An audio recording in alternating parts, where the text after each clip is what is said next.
Find three consecutive odd integers such that the product of the first two equals 2 more than the square of the largest number. So we have consecutive odd integers.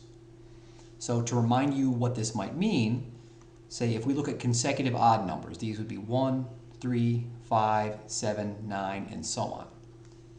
To go from the first number to the next number, we add 2. To go from 3 to 5, we add 2. No matter where we are in this list, to go from one number to the next one, we're always adding 2. So that means if we call the first number x, to get to the second number, we have to add 2. So this would be x plus 2. To get to the third number, we'd have to add 2 more, so we would get x plus 4.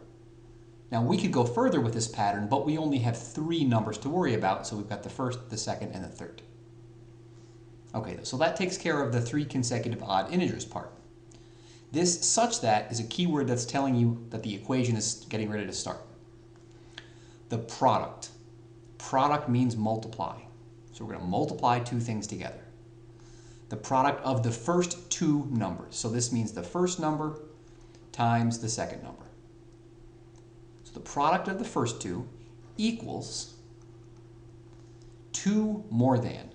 So this means 2 plus. The square, that means we're going to square something. We're going to square the largest number. The largest would be the third one. Now I'm going to replace these phrases, first, second, and third, with what our definitions are. So I'm going to replace the first one with x, replace the second with x plus 2,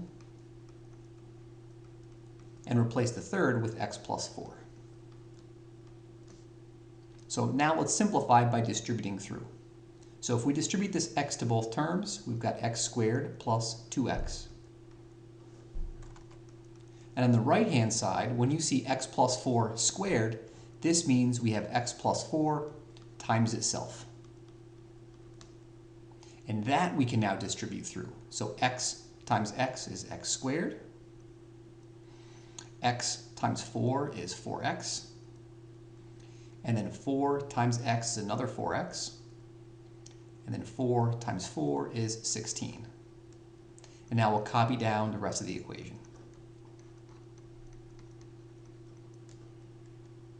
Okay, now we're going to simplify this and solve for x. I notice that we have x squared on both sides of the equation, so I'm going to start by subtracting x squared, which has the nice benefit of having all the x squareds cancel.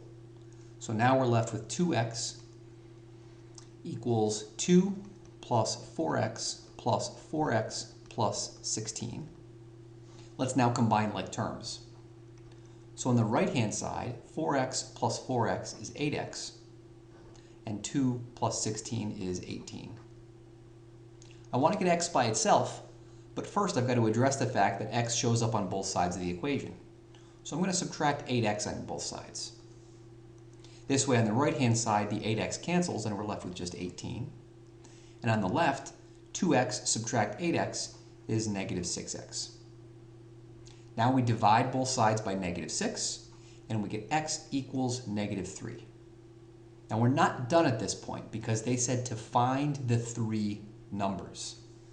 So I'm going to take this value for x and plug it back into our equations about the first, the second, and the third numbers.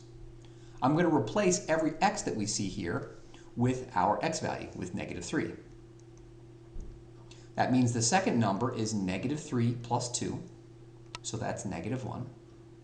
And the third number is x plus 4, so this is negative 3 plus 4, which is positive 1. So that means your 3 numbers are negative 3 and negative 1 and 1.